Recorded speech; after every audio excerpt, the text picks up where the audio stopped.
पहले प्रार्थना करें। हे मेरे नाथ, मैं आपको भूलूं नहीं, मैं आपको भूलूं नहीं। हे मेरे प्रभु, मैं आपको भूलूं नहीं, मैं आपको भूलूं नहीं। हे मेरे स्वामी, मैं आपको भूलूं नहीं। मैं आपको भूलूं नहीं। अब यहाँ मुझे बोलने के लिए कह रहे हैं तो मेरी अनधिकृत चेष्टा है, इसके लिए आप सबसे क्षमा चाहता हूँ।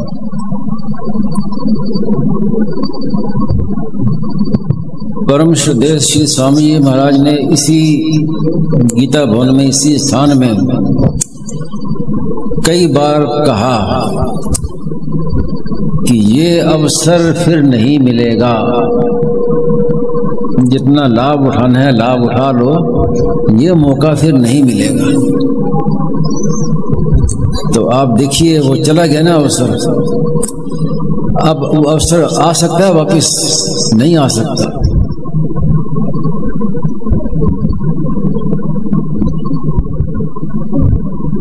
तो ये स्वामी जी महाराज की कितनी कृपा है कि हम उनके विचारों को, उनकी बातों को हम स्मरण कर रहे हैं, याद कर रहे हैं, सत्संग कर रहे हैं। ये कोई मामूली कृपा नहीं है। जैसे स्वामी जी महाराज ने कहा कि ये मौका फिर नहीं मिलेगा, ऐसी अभी जो हमें मौका मिला है स्वामी जी की बातों को स्मरण करने का, ये भी फिर नहीं मिलेगा। समय का कुछ पता नहीं है, आगे क्या समय आएगा, क्या है, तो इसलिए जल्दी से जल्दी लाभ उठा लेना चाहिए। और सत्संग की बातें स्वामी महाराज की जो है इतनी सुगम, इतनी सरल है कि महाराज एक ही बात कहते हैं कि मान लो। ना कोई श्रवण मनन निधि ध्यान आदि की जरूरत है, ना कोई क्रिया की बात कही महाराज जी ने, ना कोई तपस्या की बात कही, ना व्रत की बात कही। इतनी मामूली बात की जो सत्य है उसको मानो, सत्य की स्वीकृति से कल्याण। अब मानने में क्या जोर आता है?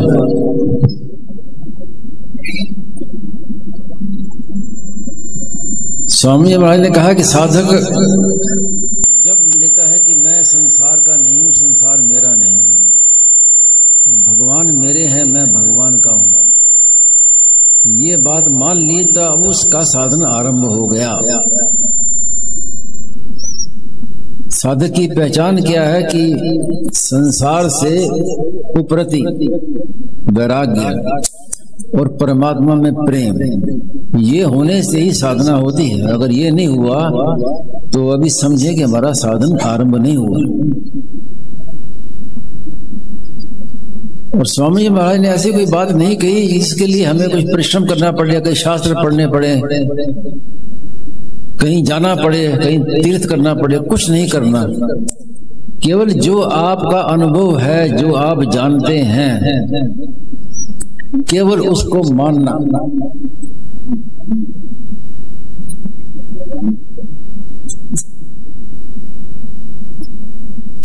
केवल उसको मानना।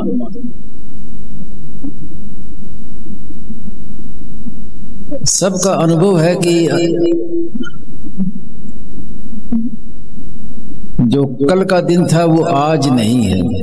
कल का दिन कहाँ गया? अब आपसे कोई प्रश्न पूछे कि बताओ कि कल का दिन कहाँ गया, तो उत्तर नहीं मिलेगा। लेकिन अभी है नहीं, ऐसी अभी का दिन है, ये भी कल नहीं रहेगा। तो निरंतर सब कुछ जा रहा है, ये हमारा अनुभव है। बचपन में देखें कि जैसा हमारे बचपन में शरीर था, अब वैसा शरीर रहा है क्या? शरीर, इंद्रिया, मन, बुद्धि सब कुछ बदल गए। ये सबका अपना अनुभव है, और अपने अनुभव को ही देखना है और कुछ करना नहीं है। अब आपको कोई चित्र दिखाए बचपन का तो देखेगा, कोई पहचान नहीं पाएगा, इतना बदल गया शरीर, सब कुछ बदल गया। लेकिन आपसे कोई पूछे तो आप कहेंगे कि हाँ ये मेरे ही चित्र है, मैं ही हूं। तो बचपन में जो मैं बचपन में था, जो मैं युवावस्था में था, वही मैं हूं। तो आपको इतना करना है कि वही मैं हूं, इसको ही पकड़ना है बस। सब कुछ बदल गया, लेकिन मैं वही हूं, मैं वही हूं। यही है परमात्मा प्राप्ति का द्वार। इसको आप पकड़ लेंगे तो परमात्मा प्राप्ति बहुत सुगम हो जाएगी। एक बार स्वामी जी महाराज से किसी ने प्रश्न किया कि भगवान तो परमात्मा हमें दिखते नहीं है, उनको कैसे माने? जो दिखते नहीं हम कैसे माने? तो स्वामी जी महाराज बोले कि आप ये कहते हो कैसे माने, मैं तो ये कहता हूँ जो दिखता है उसको कैसे माने? जो संसार दिख रहा है इसको कैसे माने? जो निरंतर बदल रहा है, एक क्षण भी स्थिर नहीं रहता, मैं तो ये कहता हूं जो दिख रहा है उसको कैसे माने? उसको नहीं मान सकते। तो सब कुछ बदल गया और मैं वही हूं। तो महाराज ने कहा कि मीराबाई ने हमें एक मंत्र दे दिया कि मेरे तो गिरधर गोपाल दूसरों ना कोई। पूरे सत्संग की सार बात इसी में है कि भगवान मेरे हैं, मैं भगवान का हूं, और संसार मेरा नहीं है, मैं संसार का नहीं हूं। एक विश्वास मार्ग, एक विवेक मार्ग। मैं संसार का नहीं हूं, संसार मेरा नहीं, ये विवेक मार्ग है। मैं भगवान का हूं, भगवान मेरे हैं, ये है विश्वास मार्ग। दोनों में जो आपको जैसे एक बात मान लो तो परिणाम में दोनों पूरे हो जाएंगे। सब कुछ बदल गया और मैं वही हूं, इससे हो जाएगी मुक्ति, जीवन मुक्ति।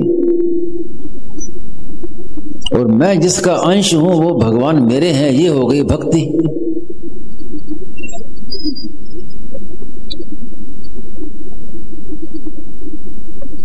तो हम तो सदा यही सुनते आए हैं, पहले मानते आए हैं कि सबसे सुगम भक्ति सबसे सुगम है और ज्ञान कठिन है। गोस्वामी जी ने कह दिया ज्ञान का पंथ है कृपाण की धारा, लेकिन स्वामी जी महाराज ने तो ज्ञान को भी सुगम बता दिया। भक्ति भी जितनी सुगम, ज्ञान भी उससे कम सुगम नहीं है। अब बोली इसमें क्या कठिनता है? जो शरीर बचपन में था वो अब नहीं है, वो अवस्था नहीं रही, वो घटना अब नहीं रही, वो परिस्थिति नहीं रही, सब कुछ बदल गया, लेकिन मैं वही हूं। अब इसमें क्या कठिनता?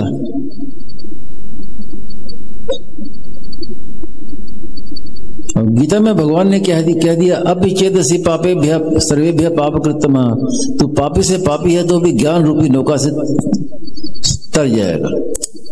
तो गीता में भी ज्ञान को बड़ा सुगम बता दिया। तो ना भक्ति कठिन है ना ज्ञान कठिन है, जो आपको जचे वो आप बात मान लो। सत का संग भी सत्संग है और असत का त्याग भी सत्संग है। दोनों में कोई एक बात मान लो, सत्संग हो जाएगा।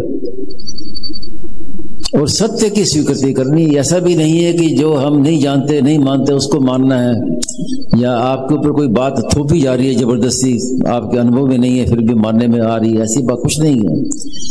केवल जो आप जानते हैं ये सत्य है, ये सब नहीं रहेगा। जो कुछ दिखता है ये सब नहीं रहेगा। सत्य को स्वीकार कर लिया तो मुक्ति होगी। अब इसमें क्या कठिनता?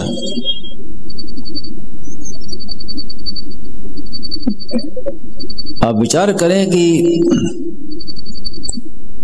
आजकल कितनी कथाएं हो रही हैं, कितने वक्ता हो गए हैं। मेरा तो ध्यान गया तो बड़ा आश्चर्य हुआ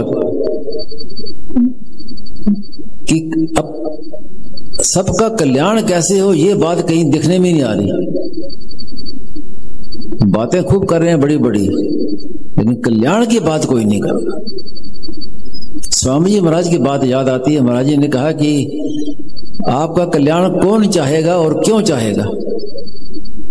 आपका कल्याण हो जाए तो उनको क्या लाभ है? तो कल्याण की बात ही लुप्त हो गई, बाकी कथाएं कहानियां खूब शुरू हो गई।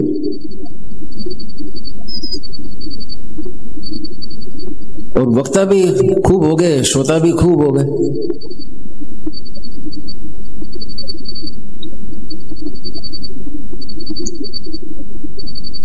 महाराज ने एक बार प्रवचन में कही थी कि आप योग्य नहीं हैं। मैं मानता हूं कि आप योग्य नहीं हैं, आप अधिकारी नहीं हैं, आपका अंतःकरण शुद्ध नहीं है, तो भी आपको परमात्म तत्व की प्राप्ति हो सकती है। लेकिन आप में लगन ही नहीं है तो मैं क्या कर सकता हूं? सारी बातों लगन की है ना। अगर लगन नहीं हो तो भले ही शास्त्र पढ़ जाओ, भले सत्संग कर लो, बड़ी पुस्तकें खूब रात दिन सुनो, सत्संग सुनो, तो वो लाभ नहीं होगा। एक बार स्वामी महाराज ने बड़े खिन्न मन से कहा मुझसे कि मैं इतना परिश्रम करता हूं, लोगों को तो इतवार की छुट्टी होती है, मेरी तो छुट्टी भी नहीं होती इतवार की। रात दिन परिश्रम करता हूँ, पुस्तकें लिखवाता हूँ, लोगों से मिलता हूँ, सत्संग करता हूँ, लेकिन जैसा लाभ दिखने में आना चाहिए वैसा लाभ दिख नहीं रहा। तो उसमें कारण क्या है? कारण यही है कि भोजन तो बढ़िया परोस दिया लेकिन भूख नहीं। तो कम से कम भूख तो आपकी चाहिए। और अगर लगन किसी में हो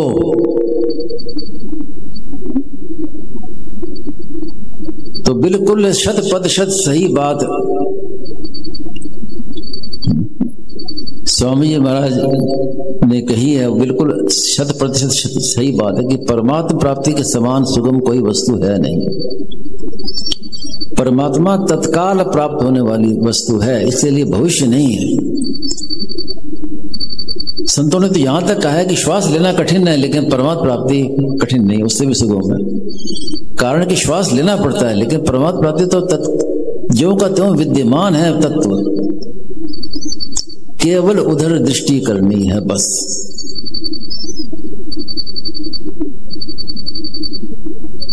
वो दृष्टि करने के लिए या तो ये मानो कि सब कुछ जा रहा है लेकिन फिर भी जैसे मैं वही हूं, ऐसे संसार में सब कुछ बदल रहा है, जो कल था वो आज नहीं है, आज है कल नहीं रहेगा, लेकिन फिर भी जो है रूप से दिखता है वो परमात्मा तत्व है। अब उधर दृष्टि करने में क्या कठिनता, लेकिन भीतर में लगन चाहिए, भूख चाहिए उसके लिए।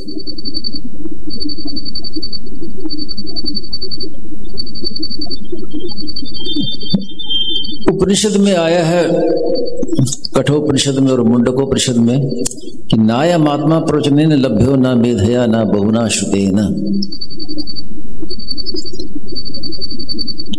ये परमात्मा प्रवचन से नहीं मिलता, ये हमारे लोगों हम के लिए बात है, हमारी बात है। ये प्रवचन देने से परमात्मा नहीं मिलते। ना मेधया, बुद्धि से नहीं मिलते। आजकल साधकों में क्या देखा जाता है, कभी कौन सी पुस्तक उठा के पढ़नी शुरू कर दी, कभी कौन सी पुस्तक उठा के पढ़नी शुरू कर दी, कभी क्या सुनना शुरू कर दिया, कभी क्या, बस बुद्धि में भरते रहते हैं। वो बुद्धि में एक बात नहीं मिलती है तो उसमें समझते हैं कि बड़ा लाभ हो गया, लाभ नहीं हुआ।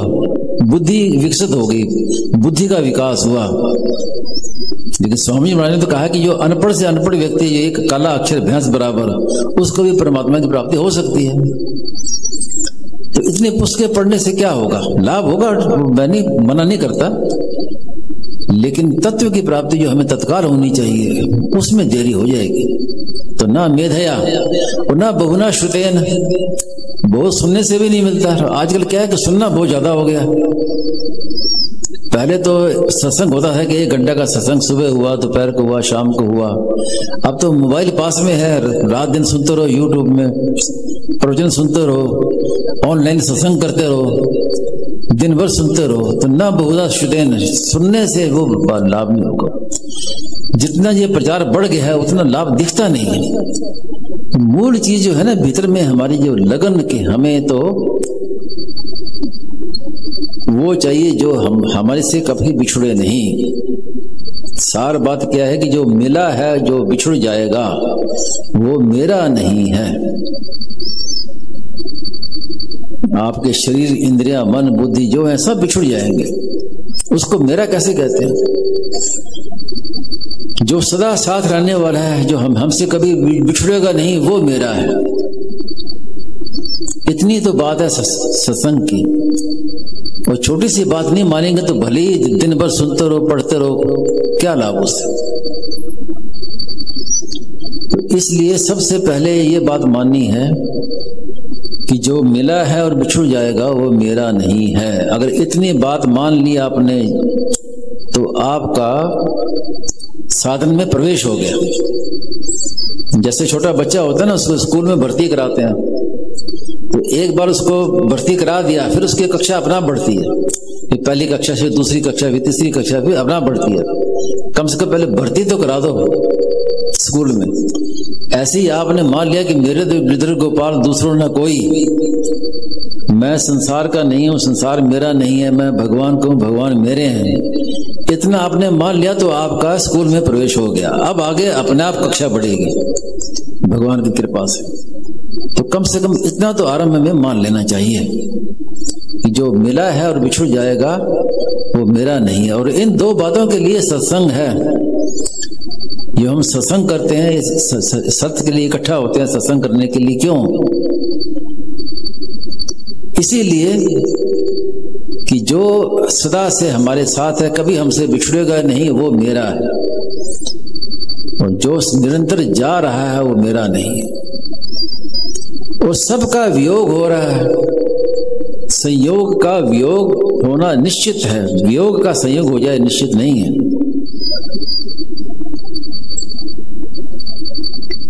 अब आप देखते हैं कि अभी हम जी रहे हैं और एक दिन फिर कभी मृत्यु आ जाएगी, तो एक दिन मृत्यु हो जाएगी। लेकिन संसार का वियोग तो प्रतिदिन हो रहा है हमारा, प्रतिदिन रोज का अनुभव है आपको। रात को आप सोते हैं तो आपके साथ में कौन रहता है? जिसमें आपकी प्रियता है, आप कहते हैं कि इसके बिना तो मैं जी नहीं सकता, इसके बिना मैं रह नहीं सकता। लेकिन जब रात को सोते हो तो उस समय आपके साथ कौन रहता है? ये नमूना है। संसार आपको ये दिखा रहा है कि भी मेरे साथ तुम सदा नहीं रह सकते, मेरा वियोग करना ही पड़ेगा। आदमी कुछ दिन ना नींद ना आए तो पागल हो जाता है, डॉक्टर से दवा लेनी पड़ती है कि नींद नहीं आए। नींद कैसे आए? क्योंकि वियोग होना जरूरी है। संसार का वियोग अवश्यम भावी है। तो जिसका वियोग है, जो सदा हमारे साथ रहेगा नहीं, वो मेरा नहीं है। इतना ही तो मानना है। मेरा कैसे? जो सदा मेरे साथ ना रहे उसको हम मेरा कैसे कह सकते हैं? तो इसी के लिए यह सत्संग किया जाता है कि जो सदा हमारे साथ रहने वाला है उसको अपना मानना। स्वामी जी महाराज से किसी ने प्रश्न किया कि आप किसकी उपासना करते हैं? राम की, कृष्ण की, विष्णु की, गणेश जी की, किसकी उपासना करते हैं? तो स्वामी जी ने कहा कि मैं है की उपासना करता हूं। है, अब उसमें है में सब कुछ आ गया, राम भी आ गए, कृष्ण भी आ गए, गणेश जी भी आ गए, सब कुछ आ गया। तो है का तात्पर्य क्या है? सत्ता, जिसको हम अनुभव करते हैं कि मैं वही हूं। कभी भी ऐसा अनुभव नहीं होता कि मैं अब नहीं हूं, ऐसा अनुभव नहीं होता। वो बाकी सब चीजों का अनुभव होता है कि ये नहीं रहेगा, ये भी जा रहा है, लेकिन मैं वही हूं, ये निरंतर रहता है। तो सत्ता जो है। स्वामी जी महाराज ने कहा कि मैं इसका उपासक हूं।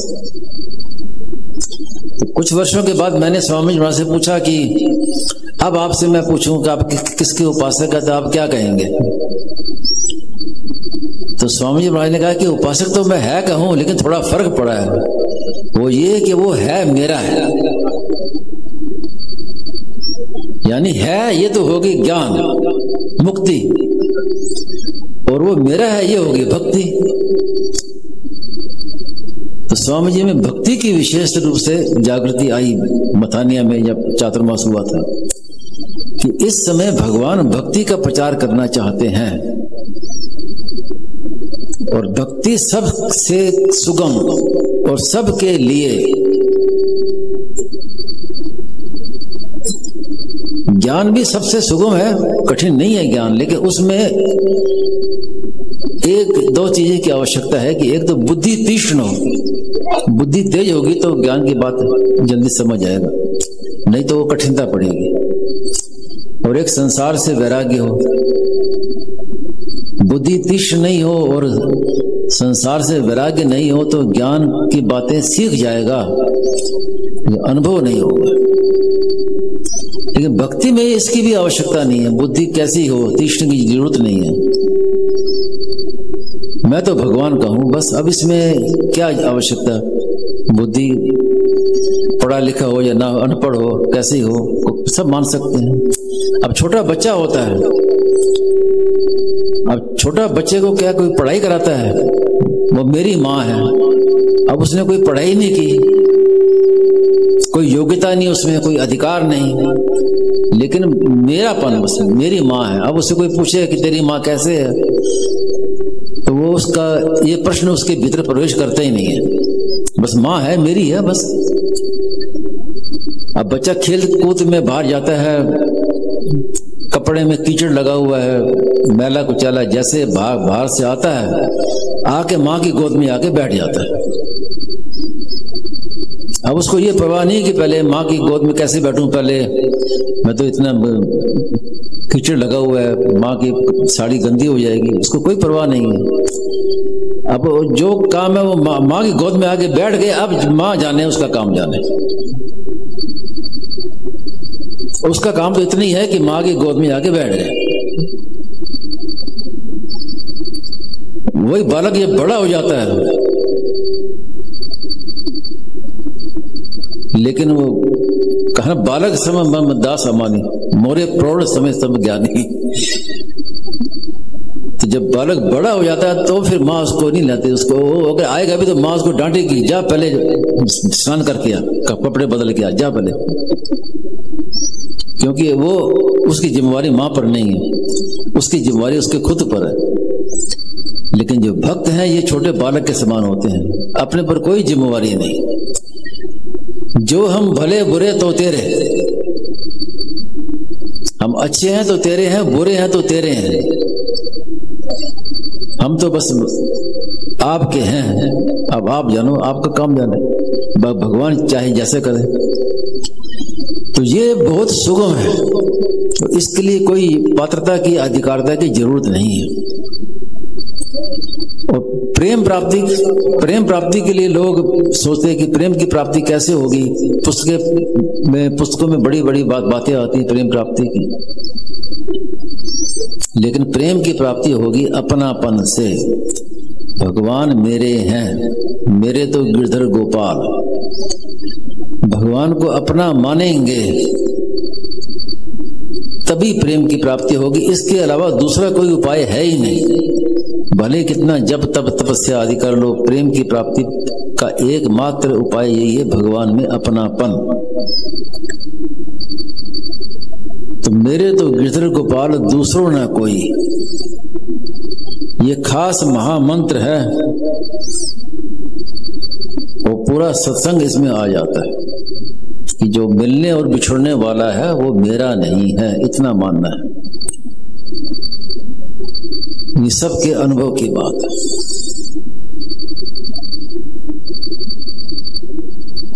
और क्या कहे, नारायण नारायण नारायण जी। हिंदू केवल मुसलमान की लिस्ट में अपना नाम मात्र लिखाने से कट्टर मुसलमान बन गए, इस बात को कहने में महाराज जी का क्या तात्पर्य है? यही तात्पर्य था कि हम जैसे भी हैं भगवान के हैं, मान लो अपने को, दिखे चाहे ना दिखे, अनुभव में आए चाहे ना आए, मैं तो भगवान का हूँ। नाम लिख गया, नाम लिखवा दिया लिस्ट में, जाएंगे बिल्कुल। ये अगर भूल जाए तो याद नहीं रहे बार बार, नहीं है, स्वीकार करना है, रटना नहीं है। देखिए, एक होता है याद करना, रटना, एक होता है स्वीकार करना। अब सत्संग से लाभ क्यों नहीं होता कि सत्संग हमने सुन लिया, सुन के उठ के चले गए। लाभ तब होगा कि जो हमने सुना उसको स्वीकार कर ले। अब ये कन्या होती है, उसका विवाह होता है। अब विवाह क्या होता है, वो मान लेती है कि मेरा विवाह हो गया, ये मेरे पति हैं। अब उसके लिए उसको क्या करना पड़ा, कोई जप तप करना पड़ा, या कोई नाम लिखवाना पड़ा, या माला जपनी पड़ी। एकदम से ही तत्काल परिवर्तन हो गया कि मैं तो विवाहित हूं, इस तरह मैं तो भगवान का हूं, मान लिया। जब स्वीकार कर लेंगे फिर भले भूल जाओ। देखिए, ये बुद्धि से सीखना होता है, उसमें भूली होती है। जो आदमी बुद्धि से सीख जाता है उसकी भूली हो जाती है, लेकिन जब स्वीकृति हो जाती है स्वयं से, उसकी भूल नहीं होती। बिना याद किए याद रहता है। वास्तव में तो भगवान की याद करना ना पड़े, बिना याद किए भगवान याद रहे। जैसे हम गीता भवन में हैं, अब याद करना पड़ता है क्या?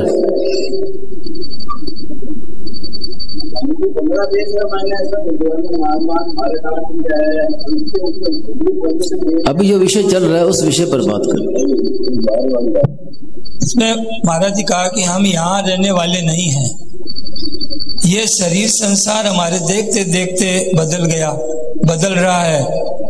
ये ज्ञान तो हमें है, इस बात को न मानने में, इस बात को स्वीकार न करने में। ज्ञान ये है मैं वही हूँ, स्वीकार करने में बाधा लगती है ना, तो इसलिए कि सुख भोगते हैं ना। जानते हैं कि रहने वाला नहीं है, फिर भी उससे सुख लेते हैं। ये सुख भोग बुद्धि ये बाधक है।